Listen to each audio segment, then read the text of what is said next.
in sports. The sports professor, Rick Horrow, joins Rock and Manooch on Fox Sports 910.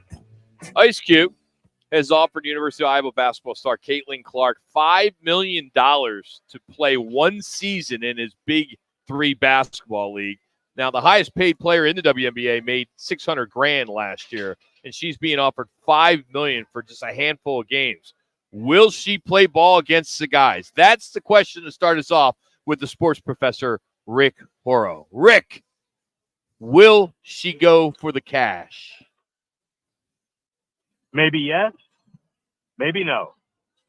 How's that sound? There are people who could actually get away with that answer, but I guess I'm not one of them. No, so you're a lawyer. I would say, yeah, right. Yeah. All right. Therefore, you called them out, Rock. Yeah. It depends. A lot of issues here, including the fact that everybody understands it's a one-time payday. She wants to protect her legacy. The bad Indiana Fever will get better because they'll draft her. Tickets are already going to be at a premium for the Indiana Fever season next year because she's the presumptive first-round pick. And so does she want the bright lights or does she want to protect her legacy? And what does she think of her long-term future?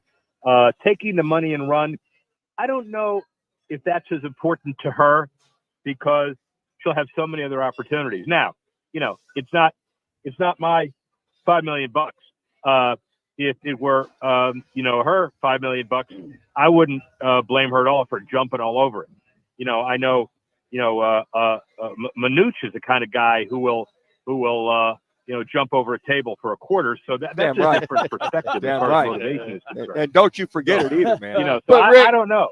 But Rick, I mean, I guess this deal is she would have to play 8 regular season games, a couple playoff games possibly, and the deal would also allow her to still play in the WNBA. How could you say no to that? Yeah, well, that's the point.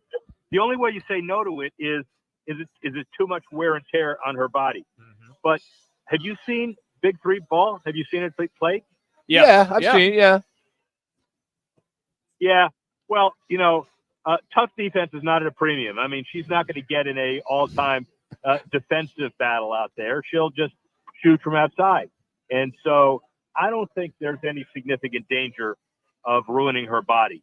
But what about I would say go ahead. What I was going to just add to that, what about that whole side of breaking that barrier with women's sports to be able to compete with the guys?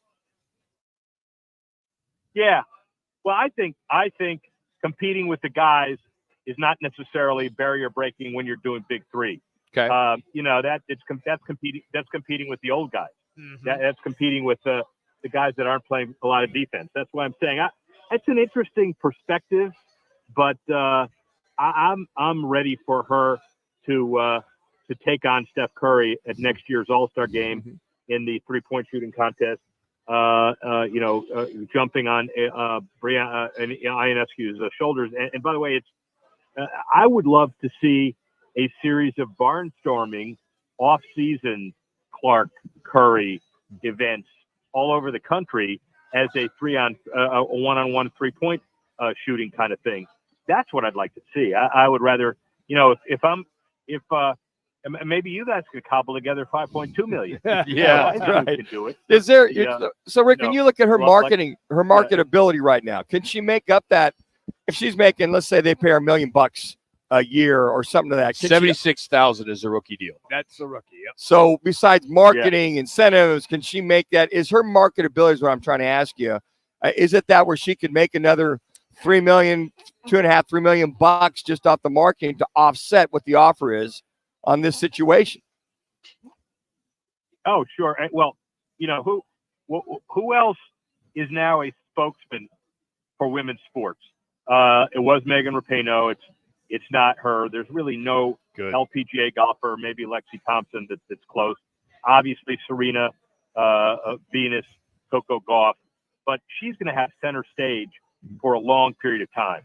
So the endorsement thing is kind of like her domain as far as how much time she wants to spend on it. I think the sky will be the limit. If I'm her agent, I'd say, don't overextend your brand, 3. dilute your brand, figure out how much time you want to spend on it, stay healthy, and we'll grab as much money as we can. But the answer to your question is, she's definitely going to make all of that money. So I don't think that's going to be a problem. I'm with you on the money issue, Rick. My question to you is, why do we always have to say and compare the women's great players to the men great players? Why do we have to do this? Well, because that's what we do, and that's what you mindless media people do. So I don't. I think. All right. Well, thank you for that. The exceptions, you against the world.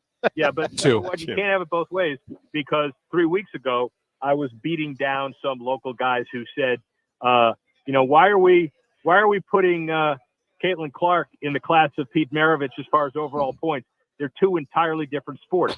Well, maybe, but but here's the bottom line of all of it: we're talking about them, and it doesn't really matter, because what you say doesn't make any difference. What I say doesn't make any difference. The fact that I would much rather right now watch her play basketball than anybody else on the planet, except maybe Duke and North Carolina and Northwestern and Florida Atlantic.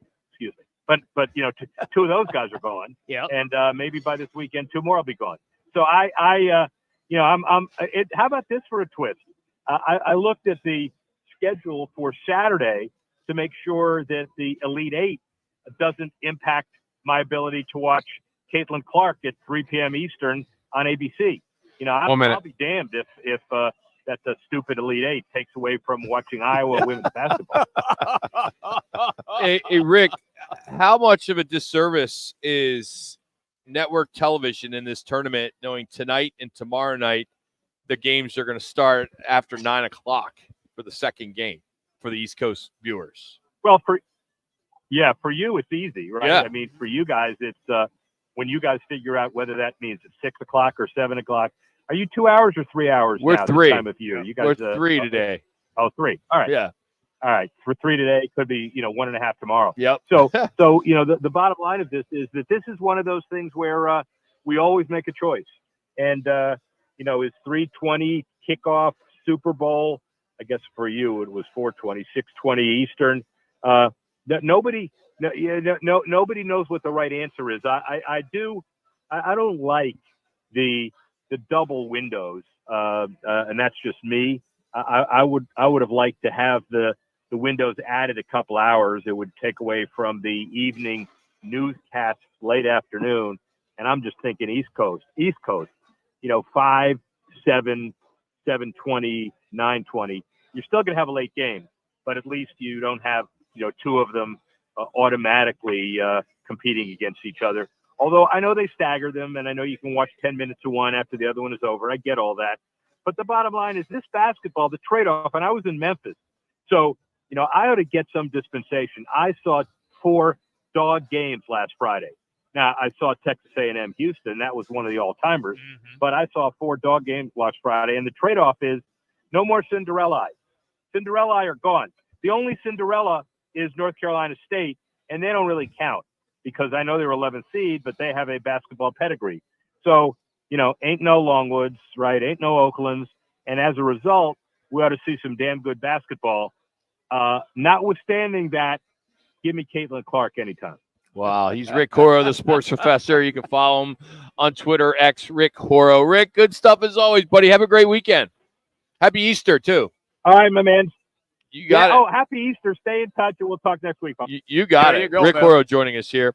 Hey, join us, our entire team, for the Hoops final weekend in the new showroom at Talking Stick Resort. We're giving away the cash. We'll have free props. We'll have free squares, all kinds of contests, giving away 3 big screen TVs, one at halftime of each game. So that's the Hoops final weekend in Talking Stick Resort. That's Saturday, April 6th and Monday, April 8th. Coming up, got a little football at